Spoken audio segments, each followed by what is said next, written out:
In today's high pressure society, everyone deals with stress. And for most people, that stress can often turn into anxiety. It's one of the most common challenges that people face, but it's also far too often overlooked as a potential mental health concern. Understanding the triggers, the types, the signs, and the best known tools used for treatment, this allows you to take back a level of control.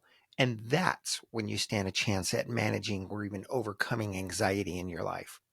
So, if you're ready to learn what differentiates stress from anxiety, as well as some methods and tools you can use in your life to take back control, then join us on today's Life Design podcast for our Mental Health Mondays episode titled Anxiety Taking Back Control.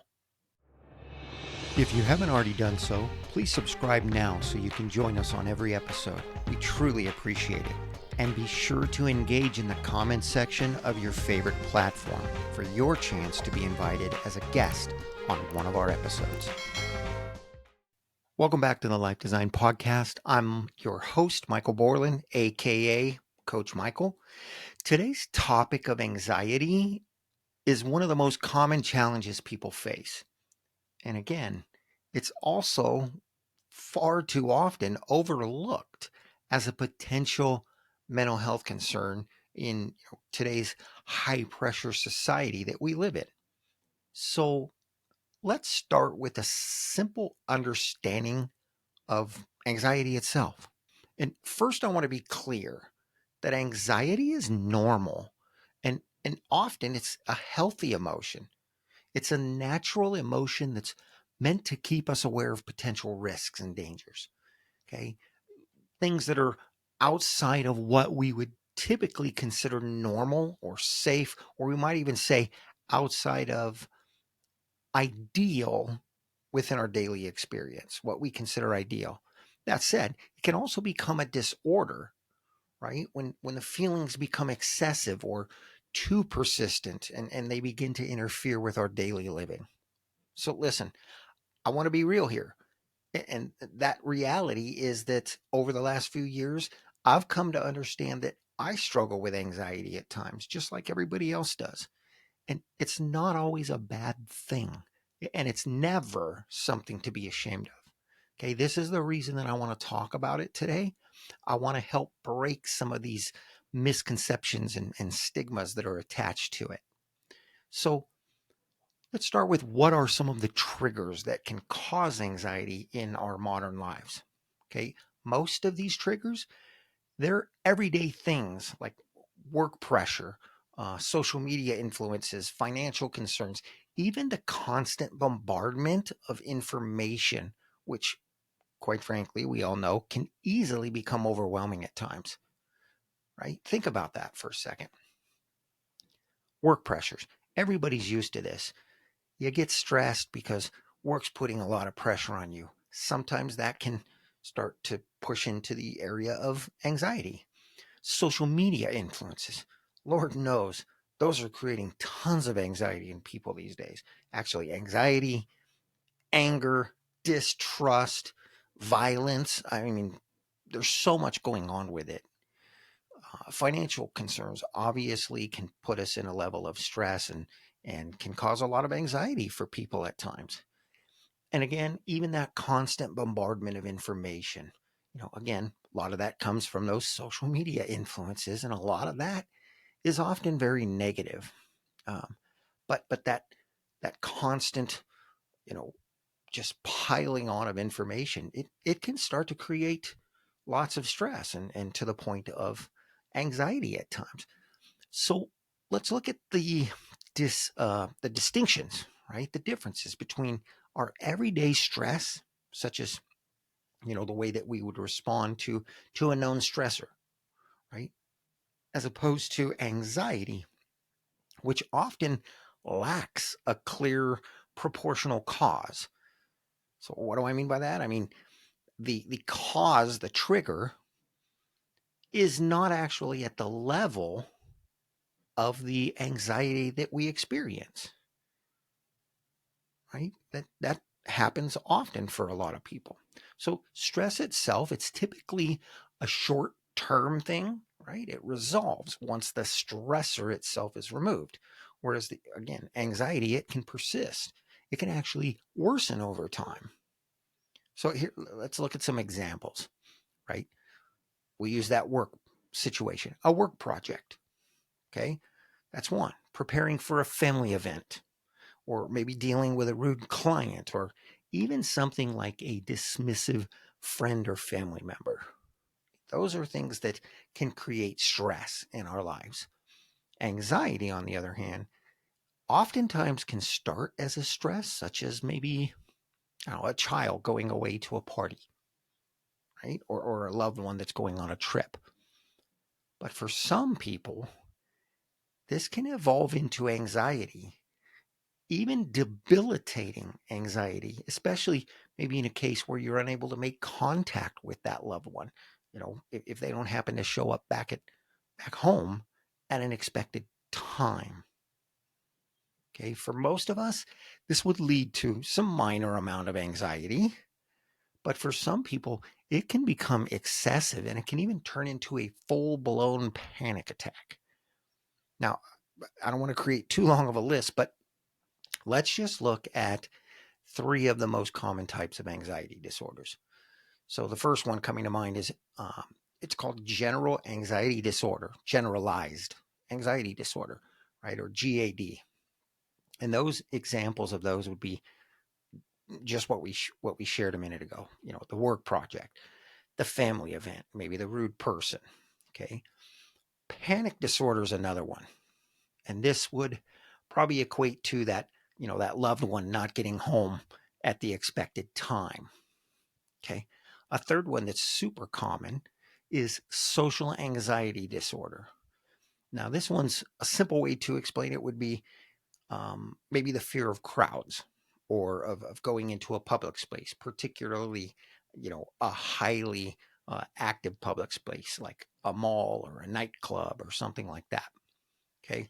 With those things in mind, looking at it as we always do on this podcast, looking at it from a mindset perspective, how can we use our mindset to help manage anxiety? Okay, we want to remember the importance of mindset. It really can't be overstated.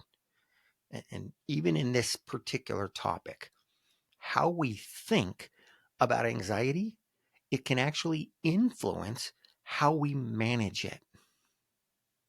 Okay, a positive, proactive mindset is always going to be a powerful tool, even when we're dealing with anxiety.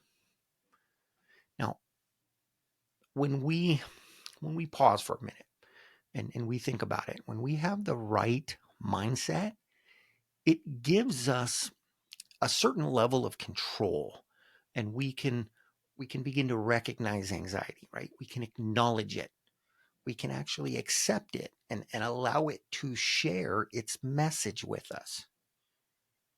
If this is something that we deal with, meaning anxiety, if we deal with it on a regular basis, we actually want to create tools that that we can use, such as breathing techniques or creating a safe space or a support system, or like people that we can have around us to support us. And actually, we're going to go over a few of those tools later in the podcast. But let's look at four of the methods that are specific to using our mindset to help deal with anxiety. So we'll start with what we call, learning to shift our perspective, right? We talked about this on a couple of other podcasts, but it's often referred to also as reframing, like through NLP and different types of therapies.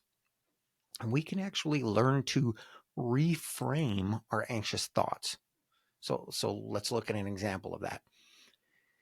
If we're viewing anxiety, or if we choose to, we can begin viewing anxiety as a normal reaction, okay, a reaction that everyone experiences, rather than looking at it as some kind of personal failure, or as something that's stigmatizing to very few of us, right? So that's one method that can be used, is shifting our perspective on the anxiety itself. Another way we can look at it is, or another method we could use, I should say, is self-compassion. Okay, we're not talking fluff stuff here. You guys know I don't deal with fluff stuff. So it's important to practice self-compassion though, especially in dealing with anxiety. So most of us have a tendency to be pretty self-critical, but practicing kindness toward ourselves, this can drastically help to alleviate both, simple stresses as well as that intense or that chronic anxiety. Okay. Another popular mindset method actually comes from what's called acceptance and commitment therapy principles, or I think they call it ACT. And we'll actually dig a little deeper into this particular topic, this particular type of therapy in a future episode when our co-host Maxine Marks is with us.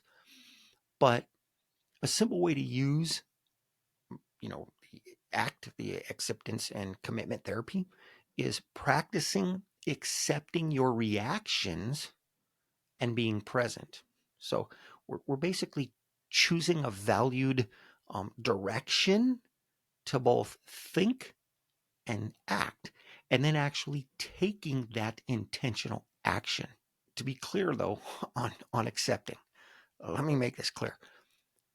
The We're accepting the feelings or the emotions. Okay, there's a difference between accepting them as your current experience. Maybe the word acknowledging it makes more sense to you, but acknowledging it is one thing, then accepting it. Okay, I know this is how I feel. Yes, this is my current experience. Okay, that's different than inviting it back. Okay, we're not encouraging you to do the latter. Do not invite it back. This is only accepting or being okay with the fact that these anxious feelings arose within us. Okay? Then we refocus our thoughts and our energies on moving beyond those anxious feelings. Okay, when it comes to refocusing and action steps, some of my former clients chose things like music, or by music specifically, I mean playing instruments. Maybe they were a drummer, or a guitarist, or a pianist, or you know trumpet or saxophone, whatever instrument that was, the harmonica. Sorry, that's how I was referring to harmonica, but the harp too. Um, gardening. Gardening's a popular one, or art, or reading. Of course, exercise. Right, exercise is a great option. You're redirecting that the thoughts and the actual energy that we put into it, rather than trying to fight the negative thought. We replace it with a different one. Okay, the fourth one is mindfulness. Okay, mindfulness is another great tool, and it helps us in recognizing and actually distancing ourselves from that anxious thought instead of trying to fight it. And again, this falls right into place with ACT, acceptance and commitment therapies, because again, you're acknowledging and you're actually accepting, not inviting, right? Not inviting them to stay or to come back. You're simply allowing those feelings to share their message with you, right? Stresses and anxieties are natural. They're intended to give us a message that there might be some potential dangers. And that's what we're accepting, is we're accepting them to do their job. Okay. But and honestly, I'll go a bit deeper into this on this Wednesday's episode, Mastering Meditation. Okay. So you'll see that come out on Wednesday. But how do we recognize some of these signs of anxiety? Okay. One group of signs that are the that we can recognize are the physical symptoms. So common physical symptoms, um, of anxiety, right? Physical symptoms of anxiety include increased heart rate, rapid breathing, of course, restlessness, trouble sleeping. Okay, those are pretty common physical signs of anxiety. And these are our body's natural responses to anything that's a perceived threat or some perceived stress, okay, or to actual physical stresses. And as you begin to practice controlling anxiety, you'll learn to recognize the increasing levels, okay, as well as recognizing when those levels actually exceed what we'll call common stresses, right? The levels begin to represent anxiety. Okay, there's also emotional symptoms. Now, emotional indicators of anxiety, they could involve things like persistent feelings of dread would be a good word. Okay, excessive worry, being constantly on edge or agitated. Okay, this is where it begins to significantly affect our daily functioning or our daily lives. And and it really could be as simple as interrupting our focus, making it hard to stay, highly focused on something, or it could be as intense as, you know, um, feeling fearful to leave our home, right? That would drastically affect most people's lives. And that's not all that uncommon. So another one is behavioral changes. Okay.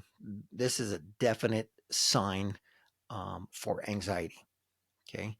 They're very recognizable, and they can lead to behavioral changes like avoidance of certain types of situations. Again, social withdrawal. Okay. Even reliance on what we'll call unhelpful coping mechanisms, like such as substance use. I won't say abuse at this point, but substance use, even minor substance use. Okay, they're not usually seen in the mildest of cases, but they're often found when anxiety becomes a little more chronic. So, the last group of signs we'll discuss today are on the cognitive side of things. So, some of the cognitive signs of anxiety include things like constantly worrying, okay, racing thoughts, right, where we can't control them. They're just racing through our minds. E, difficulty concentrating. Now, let me be clear on this. There's minor interruptions in focus, meaning a specified, pointed focus, and then there's difficulty in concentrating at all. It's a heightened level, and this goes beyond, like I said, simple lack of focus, and it can disrupt normal thought processes or even decision making. Okay, that's the level we're talking about here. Now, there have been many insights on anxiety and how to manage anxiety found through research. So, one of the studies that I came across was focused on the use of cognitive behavioral therapy. Again, I've talked about this in a different podcast on Mental Health Mondays. They call that CBT, cognitive behavioral therapy, and they use it for anxiety. And this particular study was what's called a meta-analysis of 27 individual studies. And what they found was a moderate to large effect of therapy and cognitive behavioral therapy in particular on anxiety symptoms. It had a moderate effect on depressive symptoms, depression. Okay, the strongest effects, when they looked at the size or the gravity of the effects, was actually found to be on OCD and acute stress disorders. Okay, and then I believe the weakest ones were in the panic disorder area. And the relevance to this particular study was that it underscores the effectiveness of CBT, the cognitive behavioral therapy, across a variety of types of anxiety disorders. And it highlighted its role as a key treatment strategy. So what about people though that choose not to use therapy as an option? And I actually want to pause for a minute and say, please, if you're suffering with this at a heightened level, do not rule out therapy. Okay. I'm not a therapist. I personally don't benefit from this. But listen to a couple of the other podcasts where we talk about what therapy is, what to expect from a therapy session. And you would be surprised if you haven't tried it. So we'll leave that at that. But let's consider a second study. And this is one that I came across where they focused on lifestyle changes and anxiety. Okay, how lifestyle changes affect anxiety. And this was actually a study, it was a Canadian study that was conducted during the C-19 pandemic. The researchers had actually investigated the associations between this lifestyle behaviors and symptoms of depression and anxiety. And the study actually emphasized the impacts of factors like nutrition, exercise, stress management itself, different types of methods, and how those all affected our anxiety levels. The findings that they had actually highlighted the significant role that lifestyle factors play in managing anxiety. Okay, let me say that again. The findings of this study highlighted the significance of the role of lifestyle factors and how they played into managing anxiety. What exactly does that mean? Well, it suggested that improvements in things like sleep habits, having social support, like a support network, be it friends or family, what have you, coaches, mentors, okay, using stress reduction techniques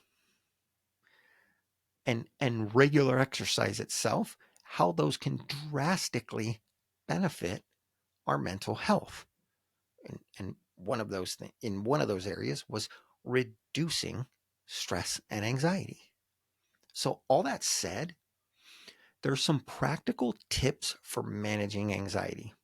Okay, as they found in the Canadian study, right? Lifestyle adjustments are a great option for managing both common stressors as well as anxiety itself. And four of the best options showed out to be or proved to be regular exercise, a balanced diet, adequate sleep, and let me say this accurately, task management.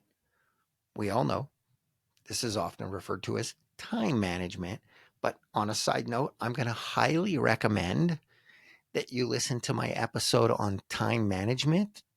I believe the title was Time Management, the $1 billion Lie. Okay, it's a little aggressive in the title, but when you listen to it, you'll get the point. Okay, it's going to give you a life-altering perspective on time versus tasks.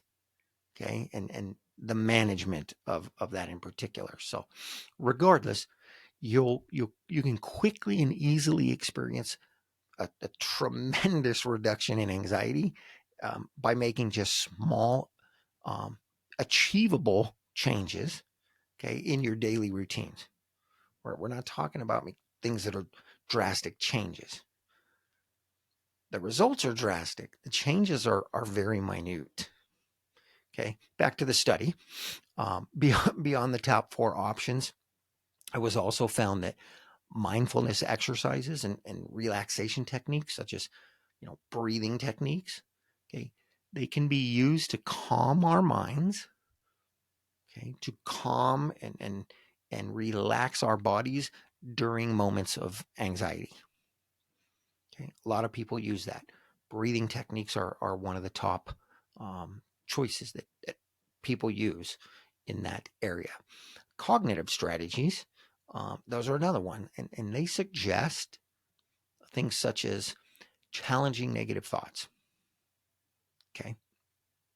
Now I want to be clear on something. There are two different ways to do this. There's the option of challenging them, and that doesn't mean refusing them, so to speak. But how would you challenge someone, right? You get this thought in your head and you say, oh, you know, whatever the thought may be. Instead of saying, no, you're wrong, I don't believe you. Really? Is that really true? I believe I'm afraid to go into this room because I know there's 100 people in there. Is that really true? Have I really never had a decent experience in a room of 100 people, or in a within the area of 100 people, or however you want to challenge it? I think you get the point. Okay. Journaling to understand anxiety triggers. Okay. Again, these are things that affect people at different levels. Journaling is simply a simple way of creating self-awareness. Okay.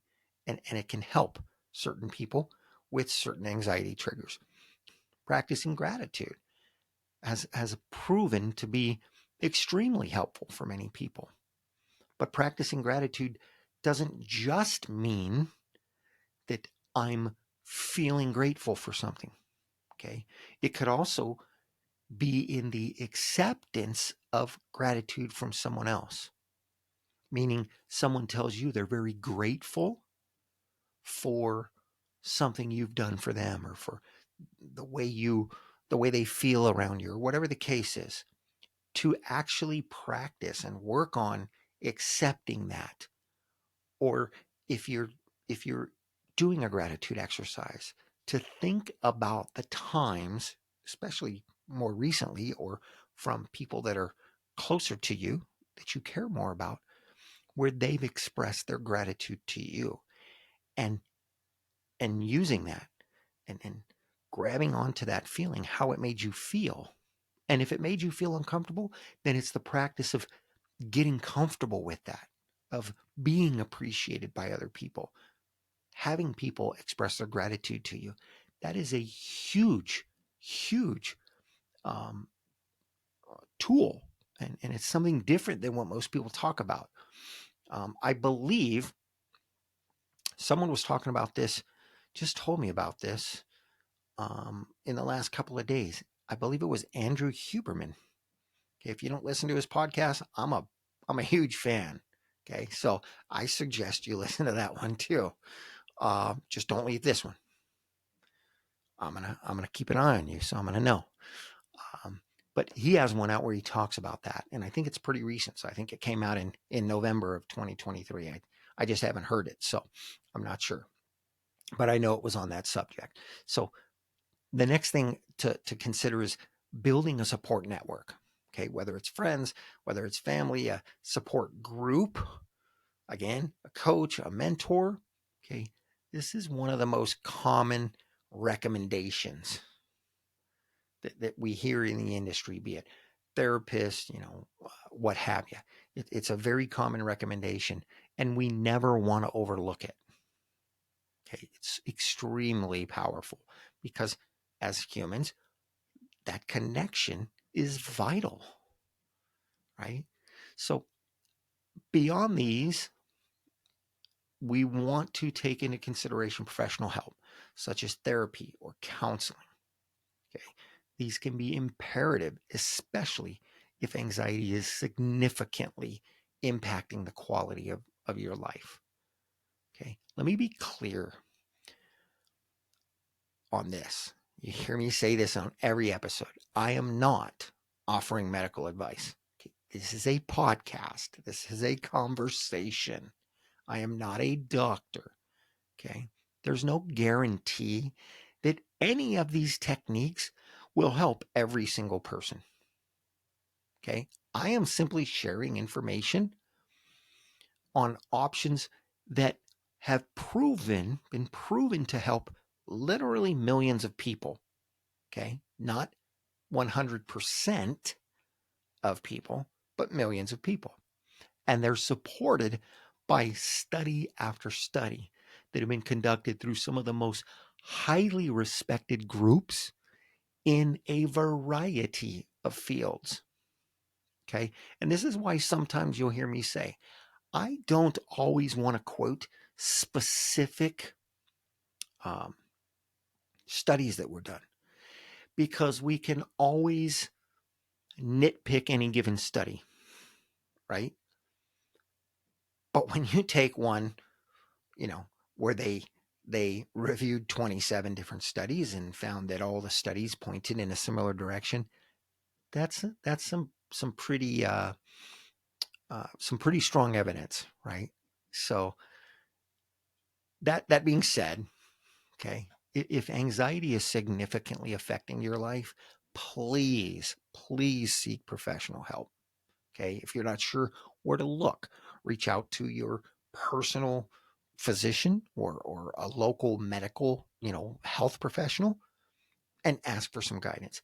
If you don't find what you need, feel free to contact us here through the podcast. Okay, we'll do what we can to help you find, the appropriate help. Again, not medical advice, but if we can help, we will do our best to find a way.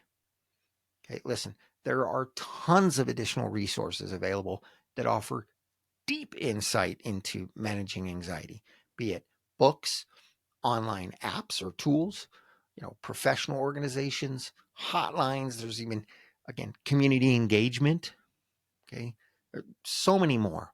There is no shortage of tools or of resources available to help you manage or even overcome anxiety. Be it minor stresses or chronic anxiety. Hopefully, doesn't get to the chronic point.